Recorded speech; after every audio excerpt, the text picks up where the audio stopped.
St. John's men's basketball head coach Rick Pitino has been thoroughly reshaping and revamping his roster since he took the job 7 weeks ago. He's added some quality players to the roster. However, now, according to New York Post sports reporter Zach Braziller, Coach Pitino has hit a transfer portal home run as Jordan Dingle has verbally committed to play for the Red Storm. So let's break it all down with Zach Braziller, who joins me now.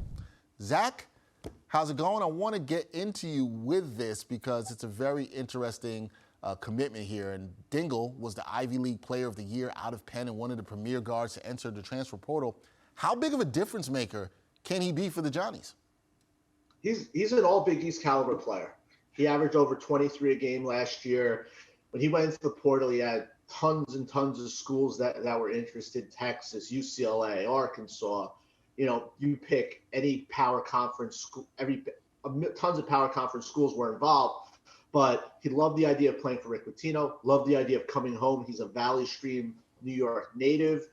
He gives them a real formidable 1-2 punch with standout center Joel Soriano. They've made some nice additions. Naheem Ali from UConn, Denise Jenkins from Iona, RJ Luis from UMass. But he's another level player. He's the kind of guy that makes them, to me, an NCAA tournament caliber team next year. Wow, strong statement there. Now, you spoke to Dingle, and you just mentioned this before. He had some other schools that were interested in him. Why did Dingle choose to continue his career at St. John's when he had other options on the board?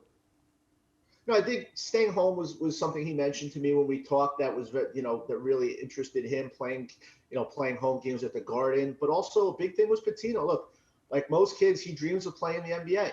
And there is the belief that Pitino can elevate his game to where he could be a first-round pick.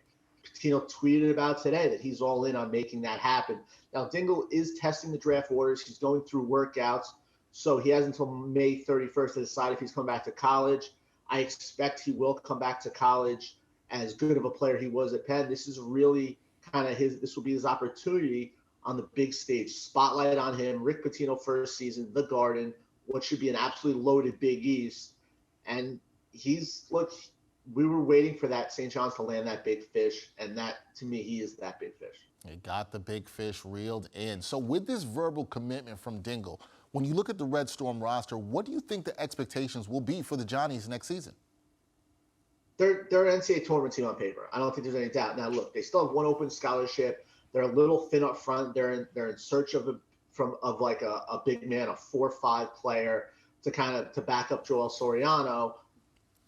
And I expect them to get someone to fill that void. But I think they're a tournament team. I think they're a team that can finish in the top 5 of the league. And look, Big East is going to be really good next year. UConn and Marquette are going to be preseason top 5 teams. Creighton will be very good. Xavier will be very good. I still like Providence, even without Ed Cooley. But St. John's is going to be in the mix with the players they have, the offensive firepower, and now having a coach like Rick Pitino. They're going to be absolutely in the mix to be in the top 5 of that league and should be an NCAA tournament team next year. What a transformation. 7 weeks ago, or right before Rick Pitino was hired, I don't think anybody would have thought that about St. John's. And now Zach Braziller is saying they could be at the top of the conference and an NCAA tournament team. Exciting times for fans of the Red Storm. That is Zach Braziller, New York Post sports reporter. Zach, thanks for joining me. Always good to talk some college basketball with you. Basketball never stops.